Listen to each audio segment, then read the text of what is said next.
reading, science of reading in every adult involved in a child's ecosystem. And I just really feel just really driven in the fact of ensuring that all children will be afforded the opportunity to choose their own path in life.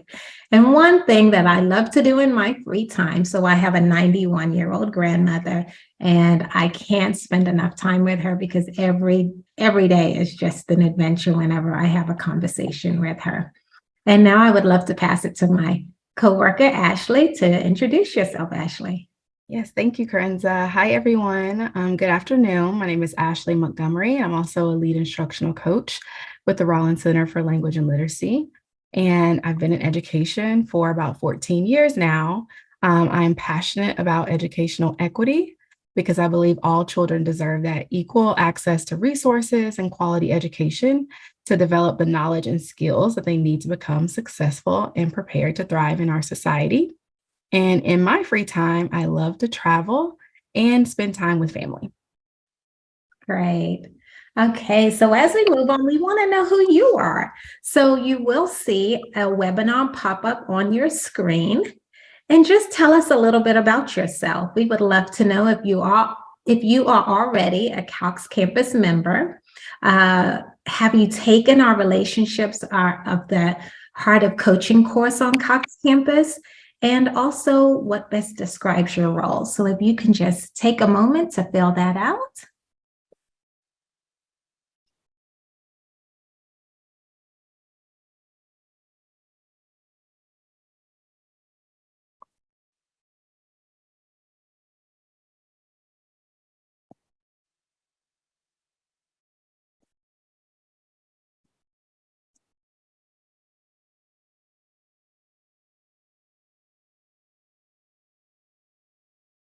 All right.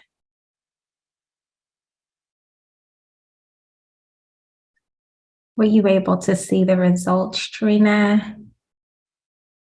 That's another one of our coworkers here. I don't see it on my end, but great, Diana. And it's great to know that you are a member. Okay. All right, let's move on to our next. Thank you so much for filling out that webinar. Did everyone get a chance to? Oh, Diana's the director. Great, thanks, Diana. Ashley, is it coming up on your end? I can end it. Let me see if I press it. I think we're able to see. All right, let me share the results and see. I do not see any results coming in just yet. So maybe we just give a few more minutes. Okay, no worries. And as we're doing that, we can definitely go ahead and focus on our goals for today. So during our time together, as we said, we are very excited about talking about relationships. It's dear to both of our hearts. We will dive into instructional coaching and examine and identify our core values. And this is so important to look at before even establishing a coaching relationship. And the other goal that we have here is just understanding the different components of the initial conversation, just setting the tone for that coaching relationship. Okay. All right. We are going to go into a fun icebreaker. We want to know, if you were a weather report, what would your forecast be today? And you can add your answers in the chat, or, this is an intimate group, or you can come off mute and share your answer. But we just want to know, if you were a weather report, what would your forecast be today?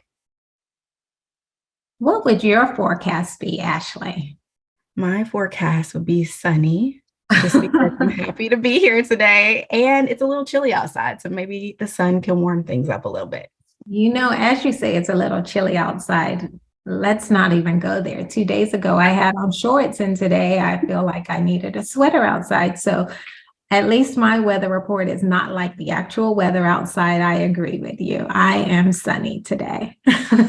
I know what I am, even though the weather doesn't know what it is outside. Anyone else Some of share? our other responses.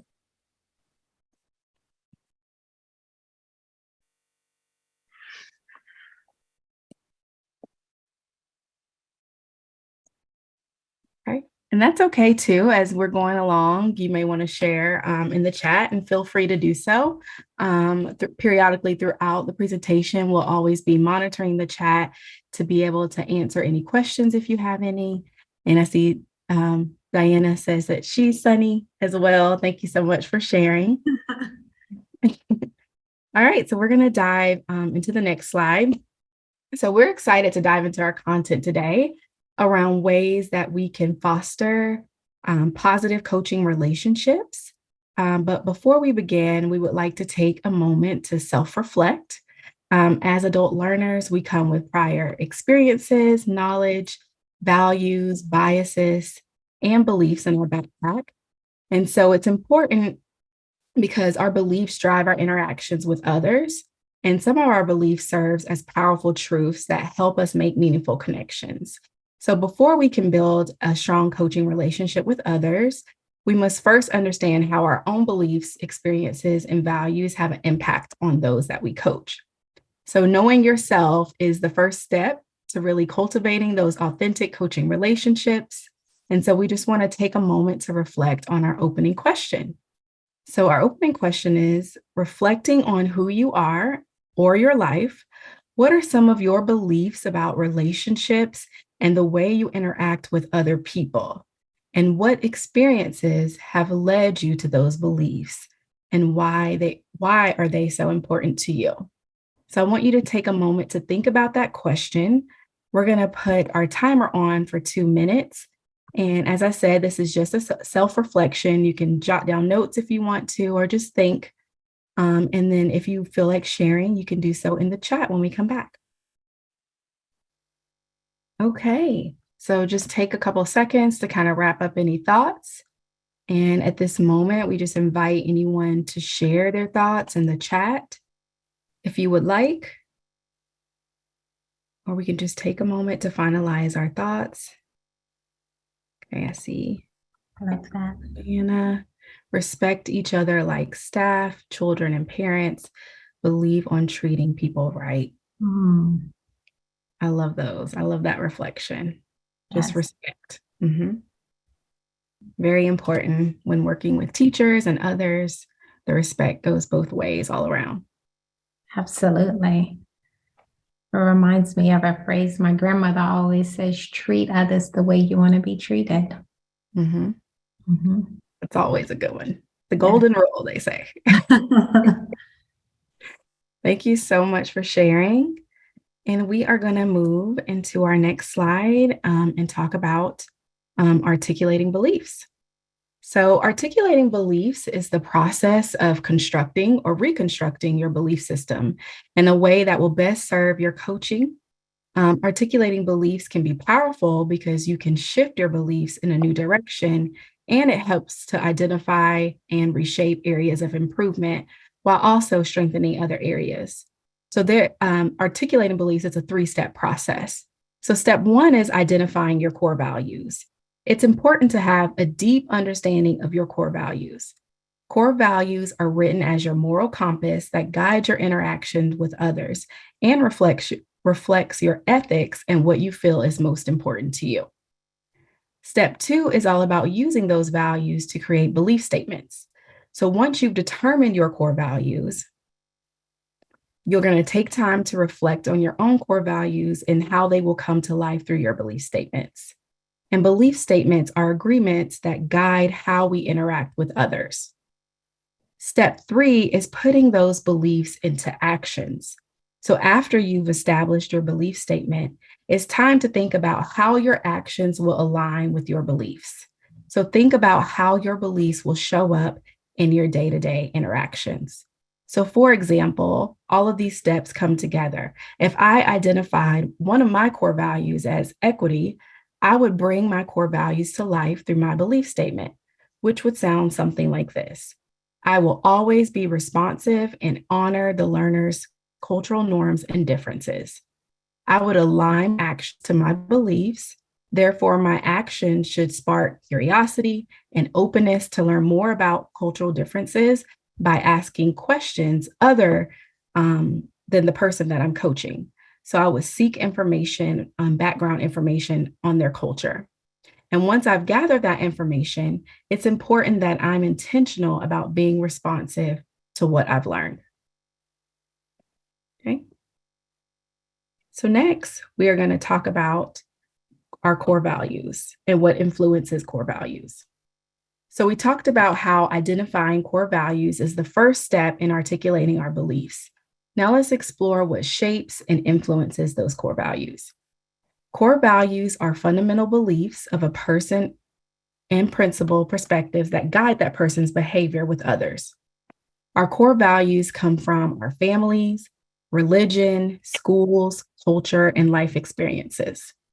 As instructional coaches, it's important that we take time to reflect on what we value. So by looking internally, we can begin to recognize when we are being hindered by our own perceptions, thoughts, feelings, or judgments about someone based on their culture, their background, or even their way of life. So once we have an understanding, we can articulate the beliefs we want to live by, and we can start developing habits that embody those beliefs to improve our coaching relationships. And so before we move on, because I know I said a lot about articulating beliefs and core values, I just want to make sure that there are no questions or thoughts. And I'm going to pause for a second to look at the chat to make sure we do not have any thoughts or questions. Any questions around articulating beliefs or core values?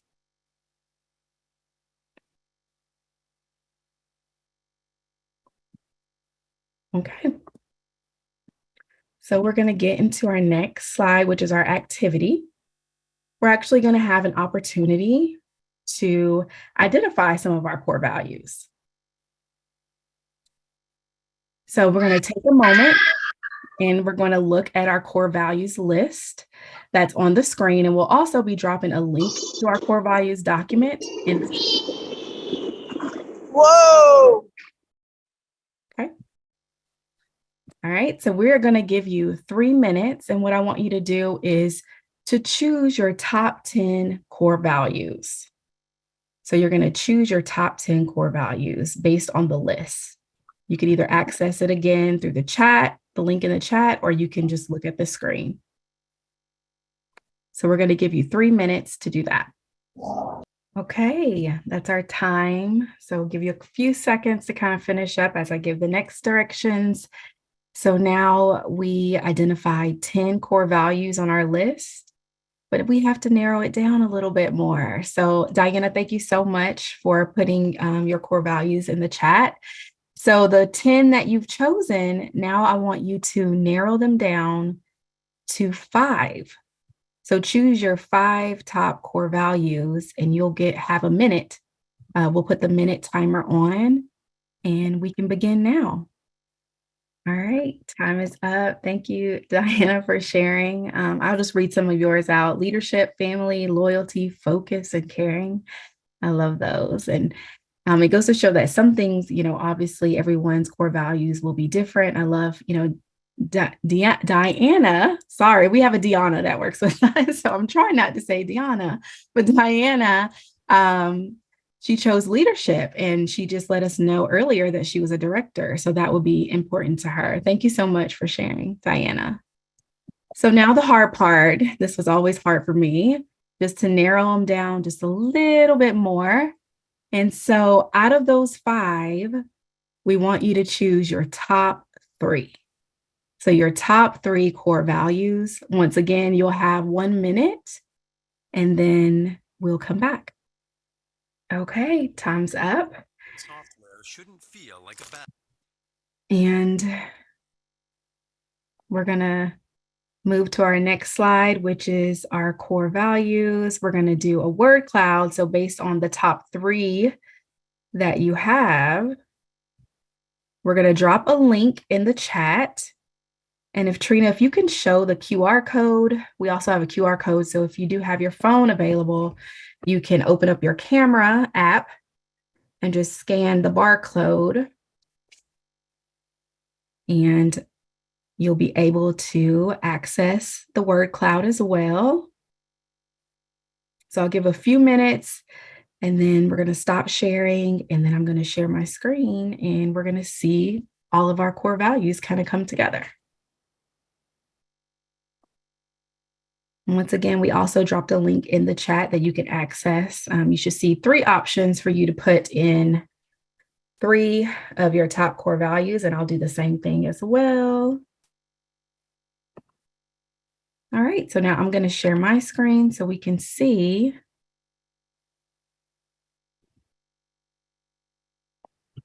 everyone's answers. Okay. I see service, growth, trust, kindness, family, development, time, compassion. I love all of these. Yes. Family. And, the bigger the words get, the more that we kind of all have in common, and we can show our similarities in what we value. So family, it's a little bit bigger than all of them. I just entered mine too, so that's going to grow even more. This is so great to see and be able to kind of share with each other, even taking this a little bit further and having conversations. So definitely engaging in some of these conversations around core values.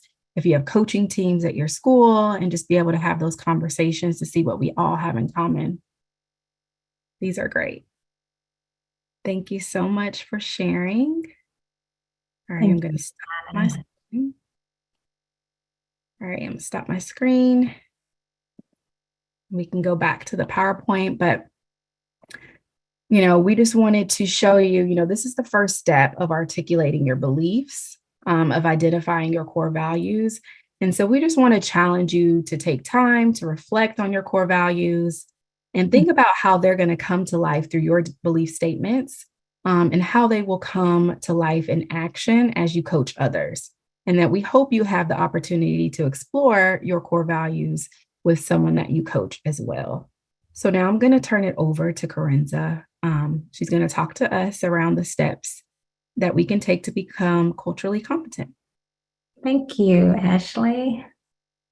And thank you so much for discussing those core values and even our belief statements, such an important aspect of our work, acknowledging and knowing who we are and, what our values are. Thank you so much, Trina. Okay, so with our next slide, 3 steps to becoming culturally competent. Before you share your belief statements with your coachee, we really want to consider that in order to build strong relationships, that it's so important for us to also understand a person's cultural background.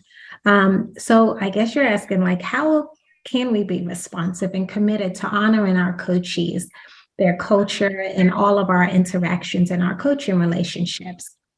So the first thing I want to highlight here is just knowing yourself. So thank you again, Ashley, for sharing that activity with us, because before meeting with your coachee, you want to understand your belief statements, and understand any cultural differences that you may have. Using your belief statement as a confirmation of just making sure that we are respecting culturally rooted values, practices, and those beliefs. And then also seeking insight. And this is so imperative for being a culturally competent coach, because you need to ask those questions, getting to learn the differences. What is considered respectful in one culture may be disrespectful in another culture. And also asking our coachees to share about their culture and what elements of their culture is most important for them. It's just really so important for people to know that their culture is seen and it's important to us, and that it's seen as an asset. And then the last one, being committed, just taking that information that we've learned and letting it inform our coaching, immersing ourselves in their culture, and respectfully integrating aspects that you've learned into your coaching interactions. Overall, it's just so important to make sure that your belief statements are being responsive and supportive to the cultural values, the norms, and differences of who you're coaching. And when we better understand our cultural backgrounds, we can engage in better dialogue, make connections, and also build those authentic relationships. So in our next slide, I would like for us to take just a moment to discuss amongst ourselves here. And once again, you can put this in the chat or definitely come off mute. We would love to hear from you. But thinking about cultures, how have you honored or how do you plan on honoring or uplifting other cultures in coaching relationships? And if you're a director or if you are a director, even seeing how you can make sure that you're facilitating that at your sites to make sure that those cultures are also being honored with with the coaches. Thank you, Kate, for lifting that question back up in the chat. So just think about that for just a second, and then maybe we'll be able to have some dialogue around that or read your responses in the chat.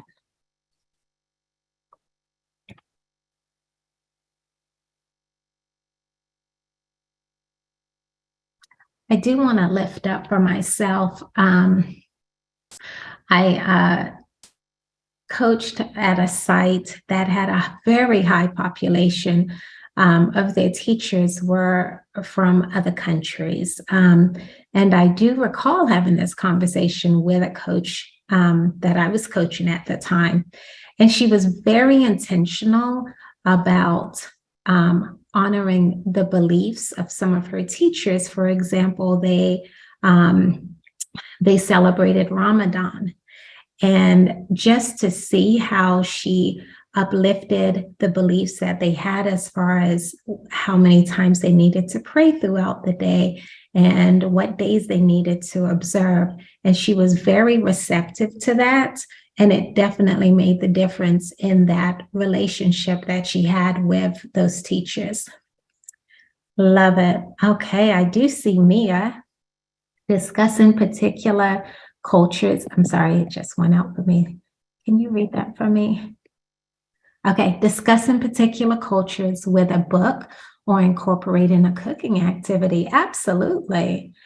Definitely in the classrooms, making sure that we're incorporating those different cultures in the classroom. So it's not just with our teachers, but also making sure that we do involve and make sure that we also acknowledge the cultures of the children in the classroom. So thank you for uplifting that also, Mia, and discussing those particular cultures too.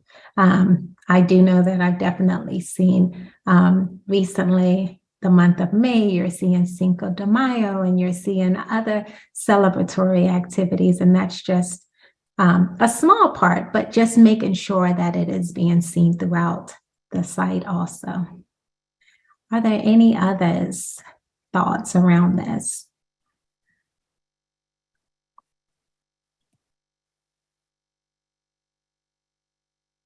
Okay. Hey, how are you guys today? Great. I'm so happy to hear your voice. So for my school, for different programs that we put on, the kids sing different songs in different languages. I love that, Kiana. Love that. Yes. And that is so important.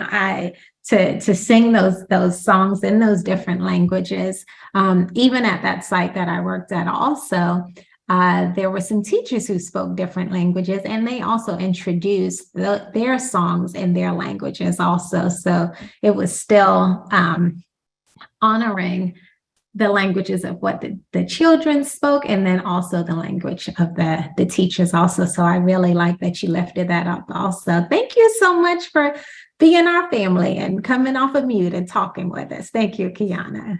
If anyone else would like to share, we would love to hear from you.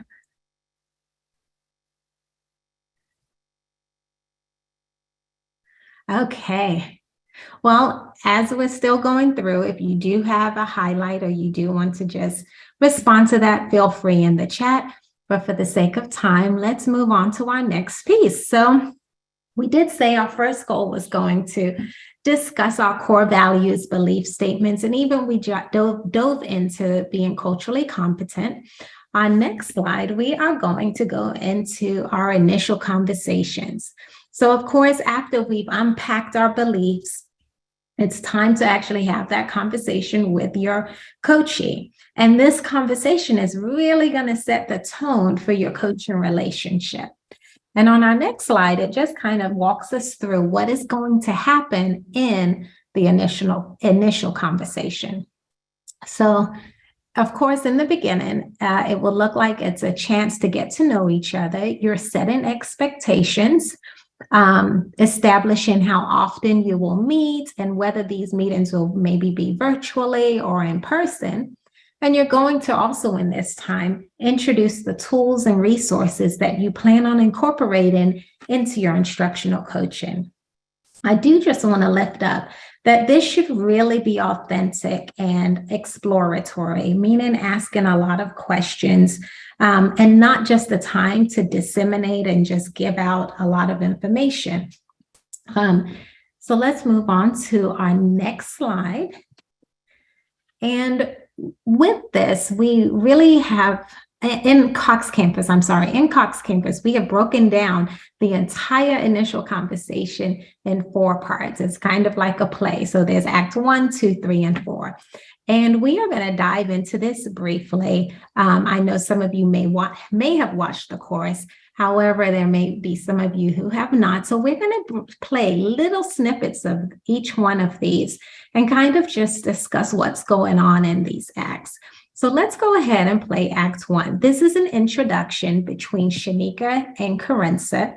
Shanika is the coach, and believe it or not, I am the teacher in there. It's hard to play a teacher, but I'm playing the teacher here. So let's just take a look and really reflect on what you're noticing in this. Thinking about the body language, the tone that's being used, and let's just be mindful of how these two are interacting. Okay, thanks, Trina. Hi, my name is Shanika, and I'm your instructional coach. I'm excited to meet with you today. Thank you for taking the time to meet with me, and I'm so excited to get to know you better. Nice meeting you too, Shanika. My name's Carenza, and I'm looking forward to working with you. I would love to know more about how we're going to work together. I'm so glad that you're excited. So we're going to just spend a little time getting to know each other. So tell me, what do you like about teaching? Wow, the thing I love about teaching is seeing the growth in my children. I love interacting with them. I love seeing those connections between their home life and what I'm doing in the classroom. Yeah, I can totally relate to that. I used to be a preschool teacher, and I loved seeing those connections every day. So do you have any experience with coaching? I have been coached before, but I'm not really sure how that really works. Yeah, well, that's okay. That's really what this conversation is all about. We'll talk today about our roles, responsibilities, and expectations in our coaching relationship. Okay, sounds great. I'm looking forward. Great. Thank you. All right, so let's talk about this. It's always hard to watch myself on camera, but let's talk around. What did we notice about Shanika and Carenza's introduction?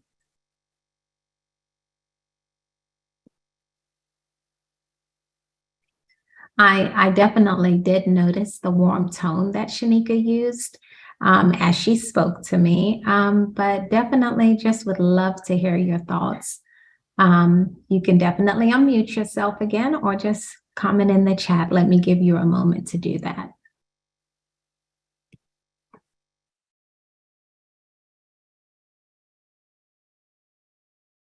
You know, while people are thinking Carenza, I think one thing that stood out to me is, the body language too. Like she was very personable. She was engaged. She had eye contact on you at all times. And so just very opening and, welcoming during that conversation.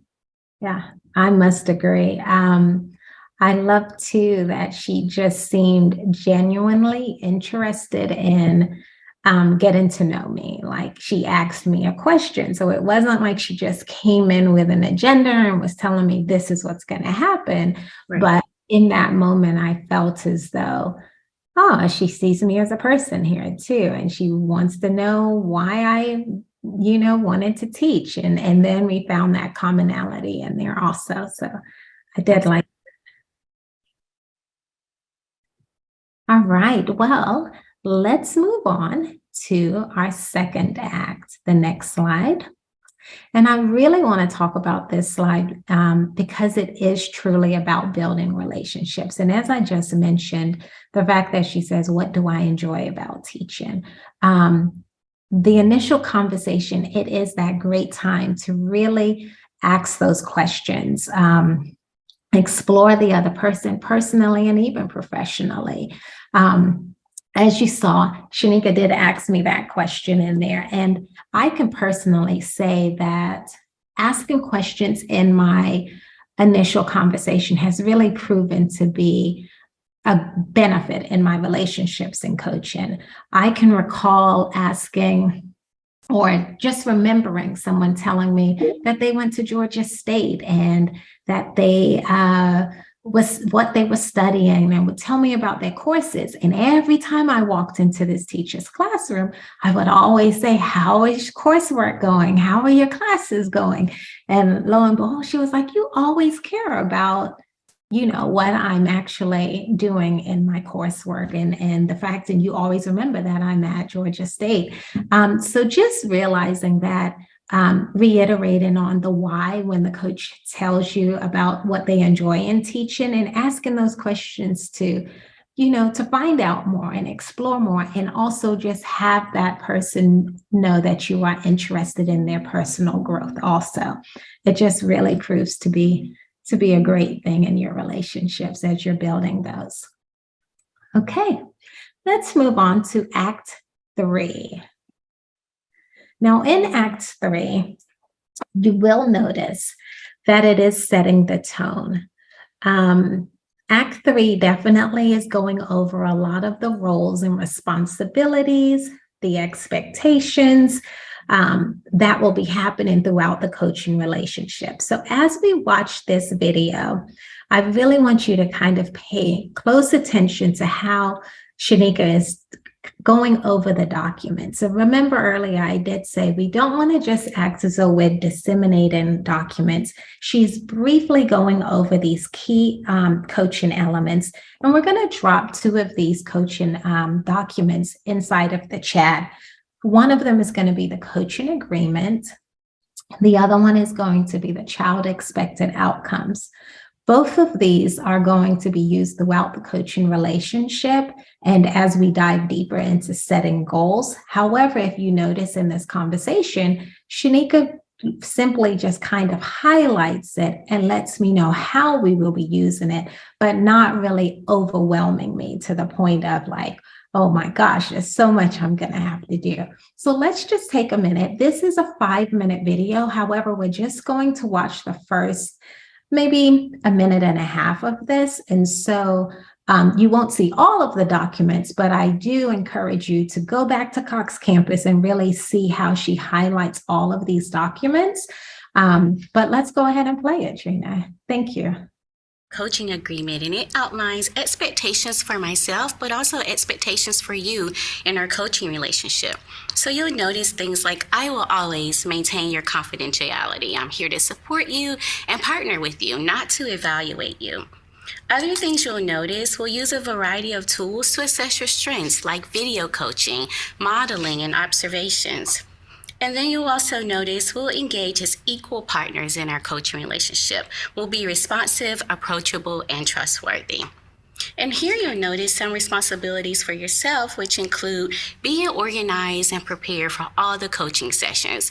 I'll be coming to your site to coach you, so it's really important that you're available for coaching when I come. And then commit to taking the Cox Campus courses, because Cox Campus is really your primary source of professional learning, and my coaching and our work together will just enhance what you've learned on Cox Campus. And then lastly, but certainly not least, always keep children at the center of our work. So it's really about the children, and our goal is to support children in reaching their fullest language and literacy potential by the end of the school year. So we also have a document and a tool that we'll use in our work together, and this will help us stay focused on language and literacy outcomes for children. This document is called the Read Right from the Start Expected Child Outcomes. You'll notice that the developmental goal is here for every age group, starting from birth, from infancy, all the way through pre-K. So you'll see developmental goals. This goal in this document will help us stay focused on the child, where the children currently are, and then how do we support them in meeting their end goals. So we'll use this throughout our coaching relationship. That's great. That way you'll be supporting me and my children to their fullest potential. Yes, I will be supporting you directly, but we will also be partnering with others in the ecosystem, like your site director, your family engagement specialist, because everyone has a role to play. We'll all be working together toward the same goal, and we'll be consistently monitoring our children's progress along the way. Okay, thank you, Trina. Okay.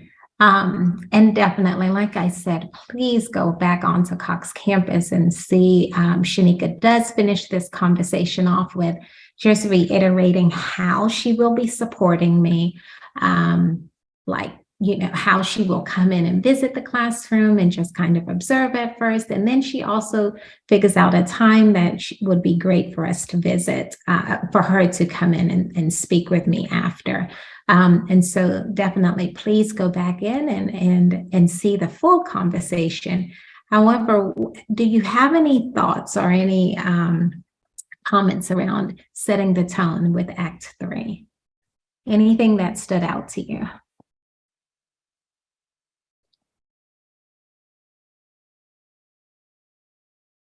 Again, I just really want to reiterate that in this time, even as she was going over the ecosystem approach and the child outcomes documents, and then also even the coaching agreement, it was done definitely just in brief highlights. So it really was not so overwhelming for me to take that on.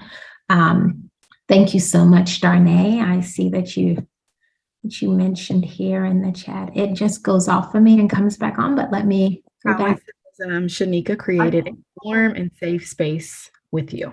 Yes, absolutely. And I think that's a great point to highlight, is that throughout the entire conversation, through all of the acts, Shanika definitely was open, consistently asked me questions, consistently asked me how I felt. And so I did feel safe. Let's go ahead and close out with the closing act, the closing of the conversation.